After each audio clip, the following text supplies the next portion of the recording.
السلام علیکم ورحمۃ اللہ وبرکاتہ۔ آج 8ویں مجلس میں ہم سنیں گے، جانیں گے کہ رسول اللہ اور آپ کے خاندان والوں کو شیب ابی طالب میں 3 سال تک کس طرح بائیکاٹ کیا گیا، ان مشکل حالات کو آپ نے اور آپ کے خاندان والوں نے کیسے برداشت کیا۔ ہمارے نبی صلی اللہ علیہ وسلم کی ان قربانیوں کو بھلایا نہیں جا سکتا۔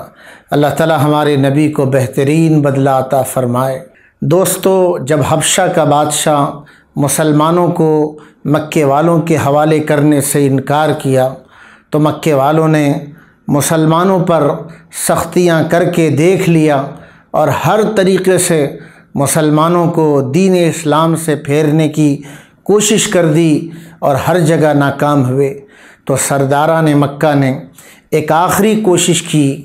مکے والے رسول اللہ کے قبیلے بنو ہاشم کے پاس جاتے ہیں اور یہ بات رکھتے ہیں کہ تم محمد صلی اللہ علیہ وسلم کی حمایت سے دستبردار ہو جاؤ تو مکے والے محمد کو قتل کر دیں گے، نعوذ باللہ من ذالک۔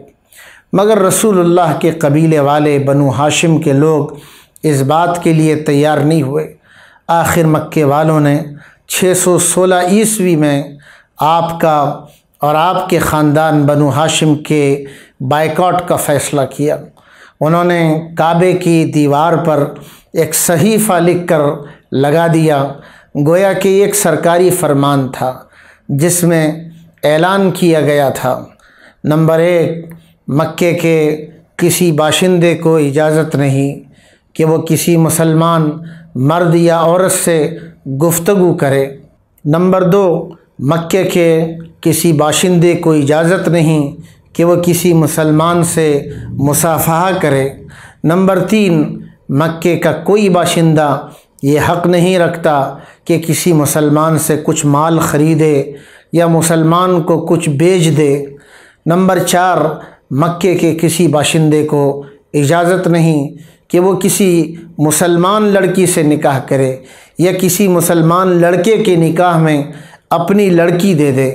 نمبر 5، مکے کے کسی آدمی پر اگر کسی مسلمان کا قرض ہو تو وہ قرض کی ادائیگی سے آزاد ہے، اس قرض کو مسلمان کو ادا کرنے کی کوئی ضرورت نہیں۔ نمبر 6، یہ فرمان اس وقت تک باقی رہے گا جب تک محمد صلی اللہ علیہ وسلم اپنے مذہب کو نہیں چھوڑ دیں گے یا بنو ہاشم محمد صلی اللہ علیہ وسلم کی حمایت چھوڑ دیں، تاکہ ہم محمد صلی اللہ علیہ وسلم کو قتل کر سکیں، نعوذ باللہ من ذالک۔ اس معاہدے کا مضمون منصور ابن اکرمہ نے لکھا اور اس کو لپیٹ کر خانہ کعبہ کے اندرونی حصے میں لگا دیا گیا۔ اس طرح 616 عیسوی میں حضرت محمد صلی اللہ علیہ وسلم اور تمام مسلمانوں کو مکے سے جانے پر مجبور کر دیا گیا۔ اس وقت بنو ہاشم بھی مسلمانوں کے ساتھ مکے سے نکل گئے، جن میں آپ کے چچا جناب ابو طالب بھی تھے۔ ان سب لوگوں نے ایک پہاڑی کے دامن میں پناہ لی جو شیب ابی طالب کے نام سے مشہور ہوا۔ آپ کے قبیلے میں صرف ایک ابو لہب ایک اکیلا ایسا آدمی تھا جس نے حضور کا ساتھ نہیں دیا۔ مکے کے باہر ان پہاڑوں پر درخت تو دور کی بات، گھاس تک موجود نہیں تھی۔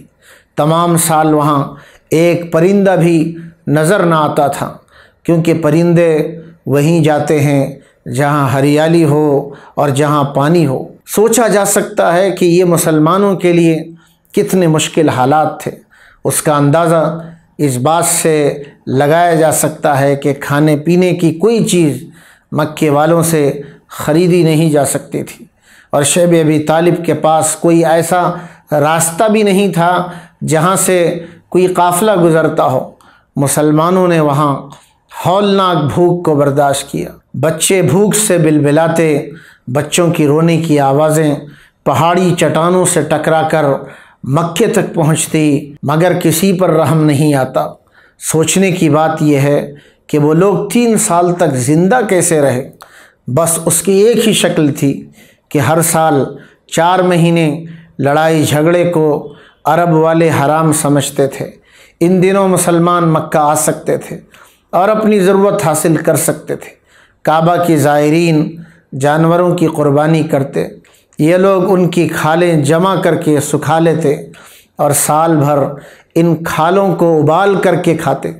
حضرت خدیجۃ الکبریٰ رضی اللہ تعالی عنہا کسی وقت مکے کی مالدار ترین خاتون تھی۔ حضرت خدیجہ کا سارا سرمایہ پورا مال لٹ گیا۔ اسی بھوک اور غربت کی حالت میں حضرت خدیجہ رضی اللہ عنہا بیمار پڑ گئی۔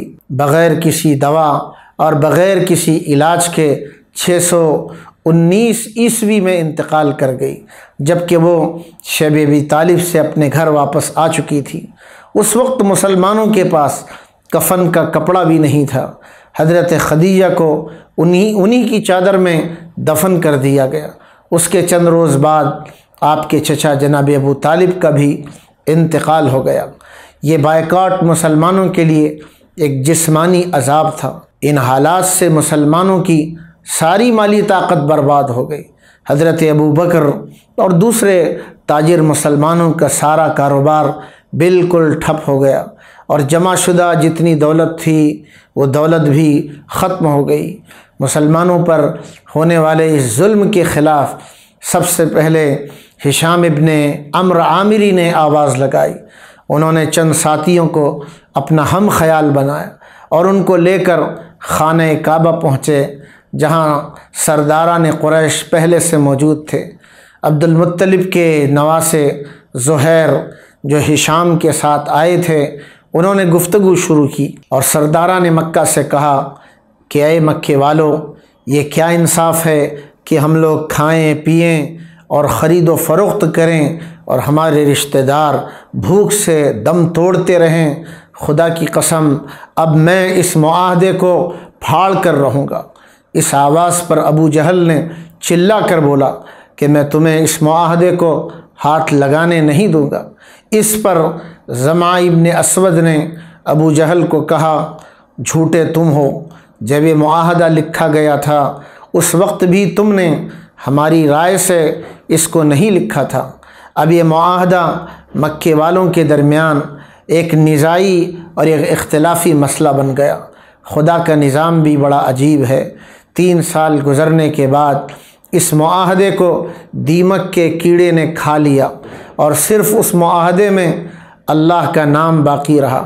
جب اس کا علم مکے والوں کو ہوا تو لوگ ڈر گئے، گھبرا گئے۔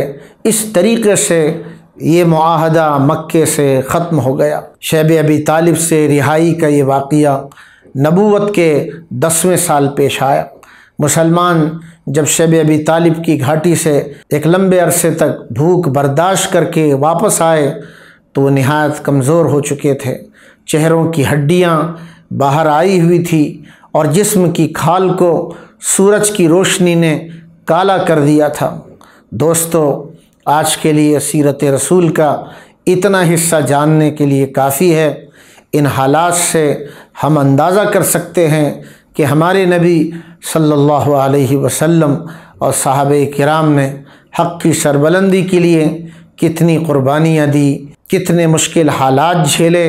اللہ تعالی ہمارے نبی کو اس کا بہترین بدلہ عطا فرمائے اور صحابہ کرام کی ان قربانیوں سے ہمارے اندر دین کی قدر اللہ پیدا فرمائے۔ السلام علیکم ورحمۃ اللہ وبرکاتہ۔